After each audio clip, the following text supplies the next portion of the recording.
Europe 1. Pascal Praud et vous. De 11h à 13h sur Europe 1 et Albéric est avec nous en ligne. Pascal. On a beaucoup parlé la semaine dernière de cette enseignante filmée en train de frapper dans le dos une petite fille de 3 ans à Paris. Elle a été convoquée ce matin au commissariat, elle a été placée en garde à vue. On a essayé de joindre maître Laurent Hazan, qui est l'avocat de cette enseignante, et par définition, il est avec elle en garde à vue.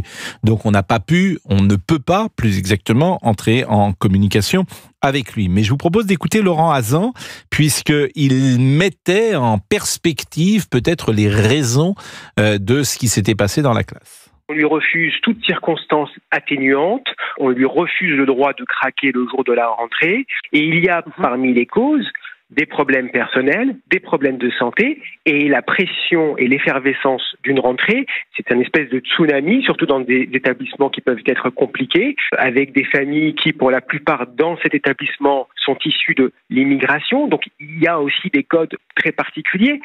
Tout ça fait qu'elle a craqué. Albéric est directeur d'école et Albéric voulait entrer en communication avec nous. Bonjour Albéric. Avant cela, je vais quand même préciser une information que je n'ai pas vérifiée, bien évidemment, mais qui nous vient de l'avocate de la famille, Laurent Tessier. Oui, exactement. Et cette avocate de la famille, que dit-elle ? Eh bien que la garde à vue concernerait une autre affaire de maltraitance, pas celle qui concerne la vidéo que tout le monde a vue sur les réseaux sociaux la semaine dernière. Donc attention, oui, voilà, il faut prendre des pincettes. C'est important de le préciser. Simplement, nous citons notre source. En l'occurrence, c'est cette avocate de la famille, Maître Vanessa Ekberg. Exactement, qui dit cela. Donc, il n'y a pas de raison de ne pas croire ce que dit Madame Ekberg, mais je précise que c'est elle qui nous l'a dit. Albéric, directeur d'école. Bonjour, rebonjour. Bonjour, Pascal. Alors, que pensez-vous de cette affaire, d'abord de ce qui s'est passé dans la classe, ensuite de la garde à vue possible, même si, effectivement, c'est une autre affaire. Donc, je ne peux pas vous interroger sur la garde à vue, mais en revanche, de ce qui s'est passé la semaine dernière. L'interrogation, en tout cas, est de savoir s'il s'agit d'une habitude ou s'il s'agit du fruit d'une saturation, et donc dans l'exceptionnel. Ce qui est sûr, c'est que les choses sont dans le bon ordre et dans le bon sens maintenant. Dans le sens où elle est en garde à vue, elle va donc s'expliquer sur le fait d'avoir tapé l'enfant, sur le fait de l'avoir poussé au coin, et surtout sur le fait de l'avoir arrosé et de se justifier. Parce que moi, je suis sur le terrain régulièrement et je vois très très bien ce qui s'est passé. C'est-à-dire que elle a essayé de se justifier en disant bon, puisque tu continues à pleurer, au moins ça va te calmer et tout. Et donc du coup, le professeur n'avait plus du tout une attitude de professeur envers l'enfant.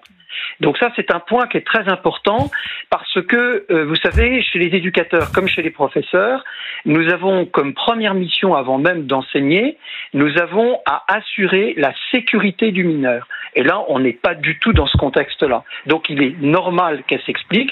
Et moi, je trouve, en ce début de semaine, que c'est bien qu'elle soit en garde à vue parce que maintenant, c'est la justice, c'est la police qui va maintenant prendre les choses en main, sur le plan pénal aussi, et c'est très bien, parce que je suis d'accord que c'est inadmissible les images que l'on a vues et que c'est profondément choquant, mais je ne suis pas non plus d'accord de voir le lynchage sur les réseaux sociaux sur cette femme.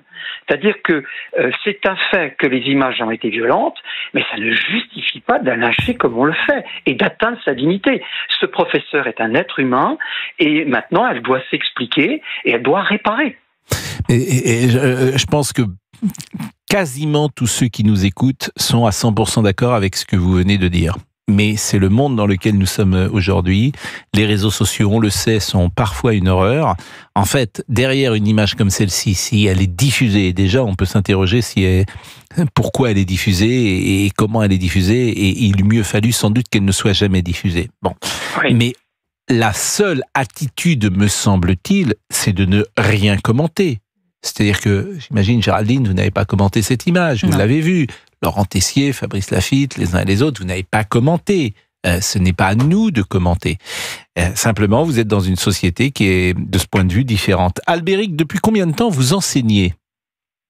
Alors là, je suis un peu dans une période où je m'occupe plus d'un grand centre de vacances sur le plan éducatif, ce qui fait que j'ai fait un break, mais j'enseigne depuis pratiquement 20 ans. Bon, est-ce que ça vous est arrivé de craquer ? Est-ce que ça vous est arrivé de craquer avec un élève ? Oui, Pascal. Et ça a pris quelle forme ?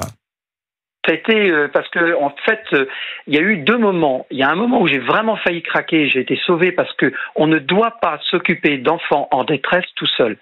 Il faut toujours être en binôme. Parce qu'au bout de 7-8 minutes, vous voyez, sur le terrain, un être humain ne peut plus supporter l'agressivité et la tension que amène une crise de nerfs d'un enfant, quel que soit son âge. Mais moi, je me suis jamais occupé d'enfants aussi petits. Je me suis toujours occupé d'enfants autour de 7 ans, 8 ans, et puis plus âgés, surtout des adolescents, vous voyez. Mais il y a un jour où, effectivement, j'ai craqué. Il y a un jour où j'ai vraiment posé un geste terrible, hein, et j'ai touché l'enfant et j'ai vraiment craqué. Et j'ai immédiatement téléphoné à la mère et aux parents.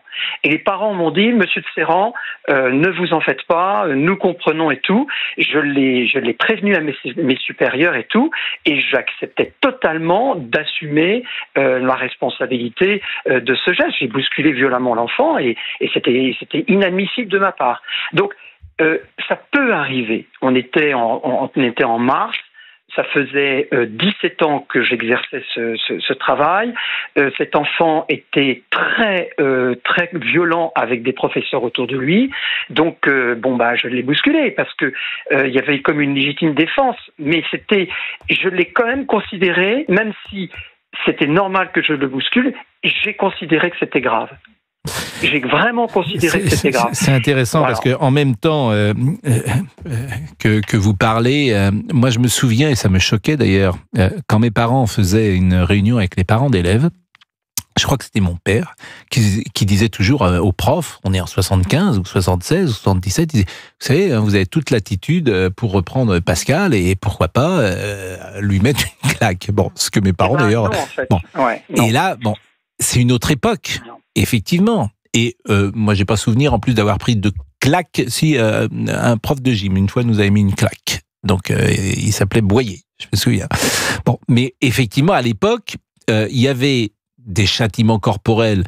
L'expression est trop forte, mais j'ai vu effectivement dans les classes des coups de règle. J'ai vu une maîtresse qui mettait du scotch sur la bouche, parfois du sparadrap sur la bouche de certains élèves, s'appelait Madame Doja, en CE1, et effectivement, il y avait ces punitions, et il y avait l'humiliation, qui était souvent donnée. C'était très grave, Pascal. Pascal, moi je me suis retrouvé sur 3 cas dans mon école primaire quand j'étais enfant. Le premier cas, ça a été le scotch. Et tout le monde s'est moqué de moi, etc. Et j'ai trouvé ça vraiment grave. Avec la relecture par le passé, après, j'ai considéré que c'était vraiment grave. La deuxième, vraiment grave, c'est pas, tu vois, on te mettait du scotch sur la bouche parce que tu parlais trop. Ce qui m'ennuie dans votre mot grave, je veux pas minimiser, mais il y a une hiérarchie, vous voyez. Mais justement, il y a plus grave. C'est pas très grave non plus. Je vous dis pas qu'il faut le faire, loin de là. Mais si on dit qu'il faut pas le faire, aujourd'hui. Tout est excessif. Donc, si je dis c'est pas très grave, on va croire que je valide ça. Ben non, c'est pas bien, mais dans l'échelle, moi, on m'a mis du scotch, je crois, sur la bouche. Bon, ça m'a pas traumatisé. Hein, Madame Doja. Dans les années 70, on est dans un contexte déjà d'école qui se réveille. Vraiment Madame Doja, oui. Dans les années 70, on est dans un contexte d'école qui se réveille, qui veut réagir par rapport à l'ancien modèle. Et j'ai quand même une maîtresse, au moment où j'apprenais à lire, dès que je lisais pas bien, j'étais debout à côté de son bureau, elle me foutait une fessée. Ah oui, non, mais ça c'est pas bien. Mais ça c'est inadmissible. Ah bah oui, ça, je suis d'accord avec vous. Quelques années après, j'ai eu une autre maîtresse qui m'a donné une gifle parce que j'étais parti, alors que j'étais demi-pensionnaire, je ne devais pas sortir de l'école. J'étais sorti de l'école et puis un professeur m'avait récupéré. Là, j'ai reçu une gifle. Je considère que la gifle que j'ai reçue était méritée. Mais l'autre, c'est quand même dramatique. Non, et puis la gifle, c'est encore le niveau au-dessus de la fessée. La gifle, c'est particulièrement humiliant. Mais vous savez, cette affaire de gifle, c'est pour ça que les sociétés changent très vite. Il y a un film, justement, qui s'appelle La Gifle. Et vous voyez Lino Ventura. Voilà, il donne une gifle à Isabelle Adjani. Mais ce film-là, vous ne pouvez pas le faire aujourd'hui. Vous pouvez pas le faire. C'est-à-dire que c'est un acte de violence. C'est-à-dire que la culture de la violence, la culture patriarcale, je vois bien tout ce qui serait dit sur ce film. Sans doute à juste titre. D'ailleurs, mais je considère que c'est normal. Aujourd'hui, l'évolution est bonne. Aujourd'hui, l'évolution est bonne, mais le lynchage contre la maîtresse, Là, par contre, ce n'est pas bon. Le lynchage, ce n'est pas bon. On laisse la justice faire. Bah écoutez, merci Albéric, merci beaucoup. Donc je ne vous demande pas si la rentrée s'est bien passée puisque vous n'êtes plus en charge. Non, cette fois-ci, je suis en vacances. Non. Ah, vous êtes en vacances. C'est la dernière année. Après, je reprends. On n'a que des gens en vacances en ce moment, Monsieur Boubouk. Tous les gens qui nous appellent sont en vacances. Nous, on a repris. C'est de ma faute, ça y est.